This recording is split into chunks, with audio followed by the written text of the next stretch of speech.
Meus amigos queridos, nós iniciamos 2025 com muita esperança e com muitas expectativas. E que é bom que é assim, porque a fé cristã, ela é a fé do amor e da esperança. Infelizmente, o início desse ano também já trouxe para a gente algumas marcas do velho, do antigo. Nos últimos dias aqui na Grande Florianópolis, nós fomos assolados por uma enxurrada, muita chuva inesperada, enchente, prejudicando a vida de muita gente. Ao mesmo tempo, quando a gente olha ao nosso redor, as marcas do velho, ainda que a gente espere o novo, estão por toda parte. Há problemas no relacionamento com as pessoas, há problemas na economia, há problemas em todo canto. E esse é, na verdade, o retrato do mundo no qual nós vivemos, com dores, com injustiças, com sofrimentos de toda ordem. Esse, infelizmente, é o mundo que nos espera, não só em 2025, mas também no futuro. Não adianta nos iludirmos, ao mesmo tempo em que batalhamos pelo novo, o velho continua presente. Doenças, tragédias e acidentes em algum momento poderão bater na porta de cada um de nós. E é bom estar preparado para esta realidade. E é justamente nesses momentos que surge aquela pergunta: por que Deus? E a falta de respostas nos fazem olhar para Deus, esperando que Ele as tenha. É bem interessante que em momentos de crise a gente olhe para Deus e não olhemos muito para nós mesmos, como que tirando o corpo fora e responsabilizando Deus pela desgraça. Por isso, será que ao invés de perguntarmos por que Deus, não deveríamos perguntar por que nós? Em momentos como esse, eu gostaria de sugerir que a gente bata na porta da sabedoria da Bíblia e ela vai nos dizer que este mundo, do jeito que ele está, não é um mundo que o Criador planejou e criou. Simplesmente não era para ser assim. O problema não está em Deus, mas o problema está entre nós. E nós encontramos uma palavra muito forte no contexto da história da Torre de Babel, do primeiro livro da Bíblia, Gênesis, capítulo 11, que nos diz que desde que os nossos primeiros pais se desconectaram do Criador, não há mais limite para aquilo que os seres humanos intentam fazer. O nosso entorno, amigos, o mundo que nos cerca, gera em nós um sentimento de insegurança em relação ao futuro. Decididamente nós não sabemos o que nos espera, não sabemos. Nós fechamos a nossa reflexão aqui na semana passada olhando para a tela do pintor francês Jean-Louis Gérôme, que foi pintada em 1855, chamada de A Era de Augusto. Apresentando um cenário do Império Romano do primeiro século, o pintor francês apresenta uma interpretação da sabedoria da Bíblia a respeito da condição humana em todos os tempos. Mas ele vai além disso, ele apresenta a resposta da sabedoria da Bíblia e do cristianismo para o mal e as dores da humanidade. Vamos olhar mais uma vez alguns detalhes dessa tela. Ao centro, nós observamos o imperador Augusto tendo ao fundo o prédio do Senado romano, representando todo o poder, toda a grandeza, toda a riqueza de Roma da época. O resultado é aquilo que vemos ao redor, um mundo em caos, cheio de dor, cheio de escuridão e morte. E a pergunta que naturalmente brota em todos os tempos é: como é que a gente vive nesse mundo?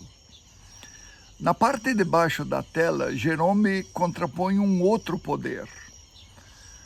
O poder que não se baseia na força, nos exércitos, nas manobras, mas é o poder de Deus que entra na história como uma criança fraca, indefesa. O Deus que se torna agente para redimir a humanidade. É esse o mundo. Caos, escuridão e morte, é nesse mundo que Deus resolve entrar, que Deus decide viver. Percebam, olhando para a figura ali de Jesus, que ele tem luz própria, porque ele é Deus, eterno. Mas vejam algo mais. Há um anjo cuidando e protegendo o menino, juntamente com Maria e José. E a boa notícia é que o mesmo anjo que cuida e protege a Jesus é o anjo que cuida e que guarda, protegendo todos os que se rendem a esse menino. A palavra bíblica, dita 1000 anos antes desse acontecimento, que nós encontramos no Salmo 34, é muito significativa. O anjo do Senhor acampa-se ao redor dos que temem a Deus e os livra. Provai e vede que o Senhor é bom. Feliz é a pessoa que nele confia. Meus amigos, o pintor apresenta um retrato fiel da realidade ao longo dos séculos, e não há como fugir dela. Mas, ao mesmo tempo, ele nos mostra que é possível encontrar vida, uma vida boa, em meio a essa realidade caótica. Mas, para isso, nós precisamos perceber e aceitar a realidade espiritual da vida. Você acredita de que há uma realidade que vá além dos nossos olhos, que os nossos olhos não enxergam? O pintor está tentando nos dizer com a sabedoria da Bíblia que existem anjos. Você acredita em anjos? Já viu anjos? Normalmente a gente não os vê, mas eles são reais e eles existem na dimensão espiritual da vida. Anjos não são deuses e não existem para serem adorados, nós adoramos o chefe deles. Anjos são mensageiros de Deus e normalmente são seres espirituais que não podem ser vistos com os olhos, apenas reconhecidos pelos olhos da fé. Claro, às vezes anjos podem ser pessoas das quais Deus faz os seus mensageiros. Você e eu, em algum momento, podemos ser chamados para sermos mensageiros, anjos de Deus. E diante de tudo isso, a gente questiona como entrar em 2025 com todas essas incertezas pelo caminho. Na semana passada, eu lembrei aqui que Deus está aí onde ainda você não chegou. E ao longo do caminho que você vai trilhar em 2025, Deus já colocou anjos para cuidar de você. Para um pouco. Há um caminho que cada um de nós vai seguir em 2025. Imagina esse caminho, você ainda não conhece, não sabemos. Mas a promessa bíblica é que Deus já está lá. Deus já andou à sua frente. E mais do que isso, Deus foi colocando anjos ao longo desse caminho para proteger você, para cuidar de você e para guiar você. Quer um ano melhor em 2025? Faça mudanças. Encare que existe uma realidade espiritual. Abra espaço em sua vida para o invisível, para a condução de Deus. Já dizia o sábio que é insanidade a gente continuar fazendo sempre a mesma coisa e esperar resultados diferentes. Por isso, faça escolhas certas. Naquele grande sermão mencionado aqui na semana passada, sermão de Moisés, Deuteronômio 30, 31, 32, quando o povo está por entrar na terra prometida, entre outras coisas, veja o que Moisés diz. Hoje, conclamo os céus e a terra como testemunhas, Ponho diante de vocês a vida e a morte, a bênção e a maldição. Escolham a vida para que vocês e seus filhos vivam. E amem ao Eterno, o seu Deus. Sejam obedientes e apeguem-se a Ele com firmeza. Ele é a própria vida de vocês. Mas a essa altura eu compreendo e te dou razão se você pergunta, mas se anjos nos cuidam e o próprio Deus já está lá onde nós ainda não estamos, por que é que coisas ruins acontecem com pessoas boas? Os anjos não nos protegem, então, de verdade? Um amigo meu tem um irmão que ao longo dos anos, ao longo da vida, tem feito muitas escolhas erradas. Um dia desses perguntei para o meu amigo como é que está o seu irmão, já que eu não o via há um bom tempo. E ele me respondeu, infelizmente meu irmão escolheu o caminho da morte. E ainda que a gente se esforce, nós não estamos conseguindo tirar ele dessa estrada de morte que ele escolheu. Entendeu? No caminho de morte, meus amigos, nós só podemos encontrar morte.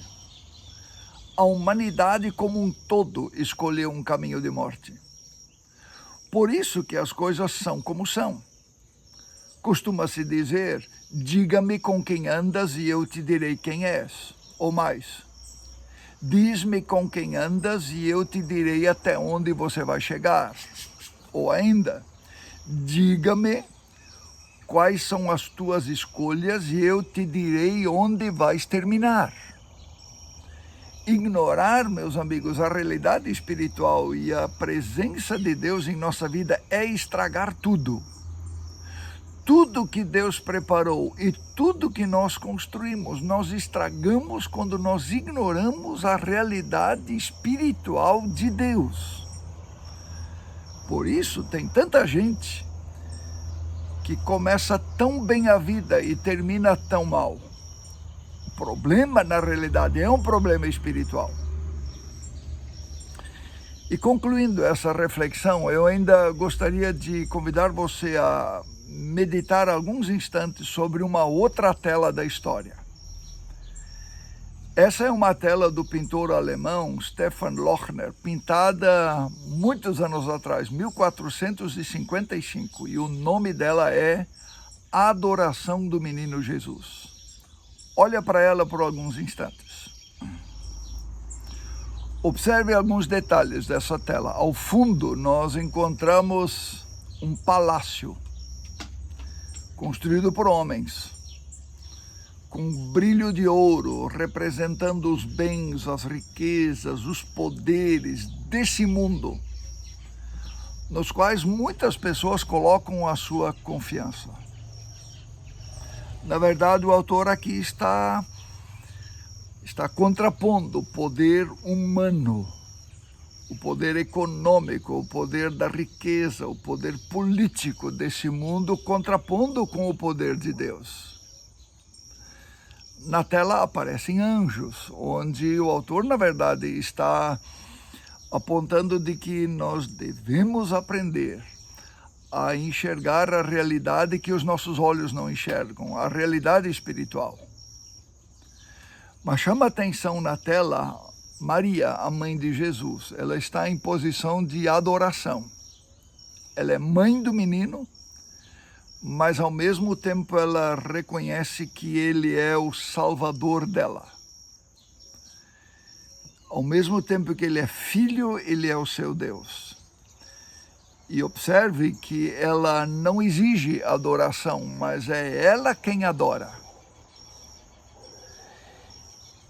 Um outro detalhe importante na tela é observar que quem está mais próximo do menino de Deus, Jesus, não são pessoas, mas são os animais. O artista aponta aqui para uma palavra bíblica que nós encontramos no Antigo Testamento, no livro de Isaías, capítulo 1, verso 3. Veja o que Deus está falando. Eu tive filhos e os criei bem. mas eles se voltaram contra mim. O boi sabe quem é o seu dono, o jumento conhece a mão que o alimenta, mas o meu povo não reconhece o seu Criador, mas perdeu completamente o rumo. Que vergonha! Vivem fugindo do Deus eterno, enganados, cambaleando sob o peso da culpa. Interessante, não é? As pessoas não reconhecem a realidade espiritual do poder de Deus. Os animais reconhecem. Isso merece muita reflexão da nossa parte, você não acha? Ao centro da tela está aquele que o pintor reconhece ser a resposta para os dilemas humanos.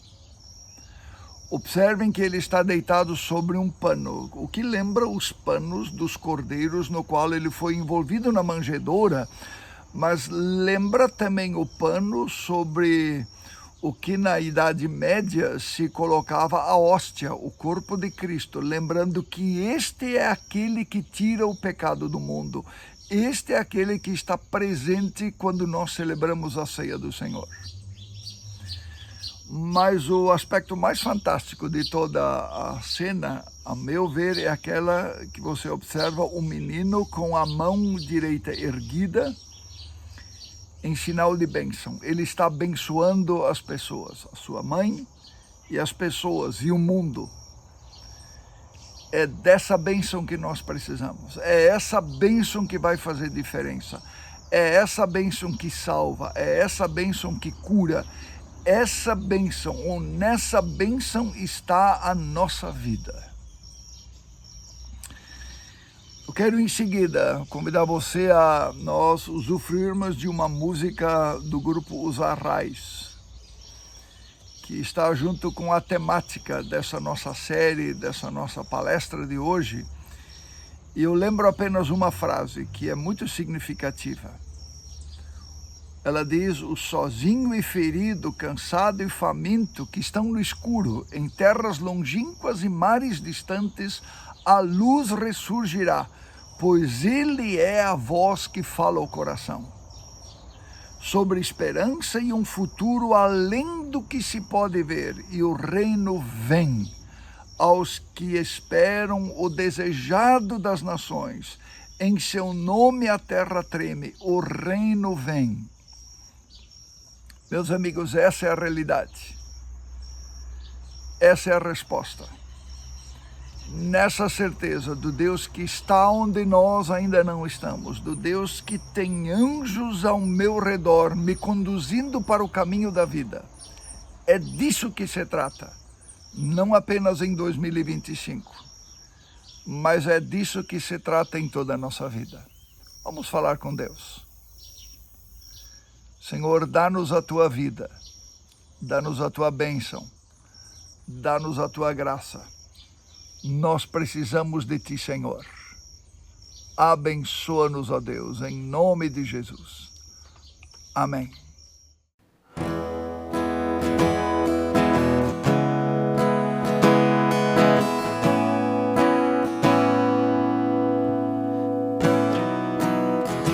O sozinho e ferido, cansado e faminto, que estão no escuro, em terras longínquas e mares distantes, a luz ressurgirá,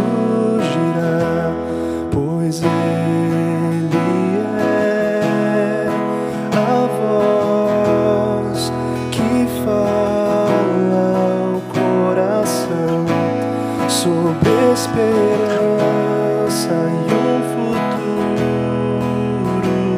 além do que se pode ver, e o reino vem aos que esperam o desejado das nações. Em seu nome a terra treme, o reino vem.